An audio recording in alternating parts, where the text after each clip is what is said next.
Like father, like son, join us for a quiet hour. Now is as good a time as any. I have recently committed a mortal sin for which I am not sorry, and I have no intention of confessing it or turning myself over to the authorities. I commit my soul to God, but know it is now and forever in the hands of the devil. I have made my peace with them both. I have done what I had to do. I had a son once, but he died. I had a son once, but I ran from him so that I might live as I chose. I know he suffered from my neglect. However he was raised, I know nothing about that. But I digress. As Terence wrote, I am human, and nothing that is human is alien to me. I led a life of sin and indulgence for many years, taking more from life than I was willing to give back. I was unlike the stork when it builds its nest, and should that nest catch fire, the stork stays with it and burns to death rather than abandon it. I found myself alone at last, a hermit living on the edge of civilized order, in abundance in abandoned buildings that once were a monastery but were now open to the elements, where from time to time teenagers have orgies and enact satanic rituals to show their contempt for the beliefs of the past. I have to hide when those things occur, or I could be at risk of death.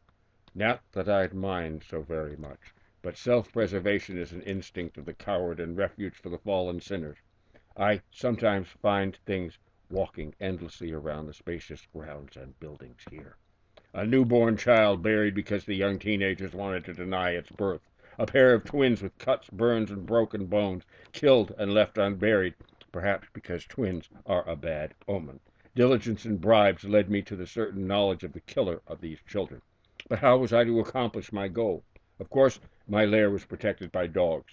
Strays that I had found and healed of their wounds, treated their mange, and put little wooden crosses around each one's neck.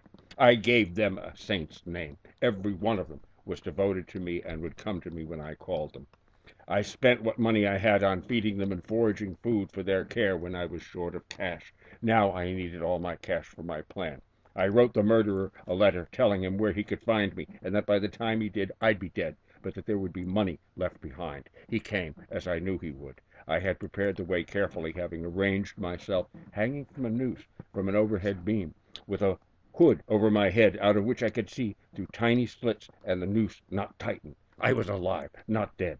Underneath me I piled all the coins and money I had gathered in sacks that were heavy at their bottoms with lead and iron, nuts, bolts, and screws. I positioned myself facing the open casement windows.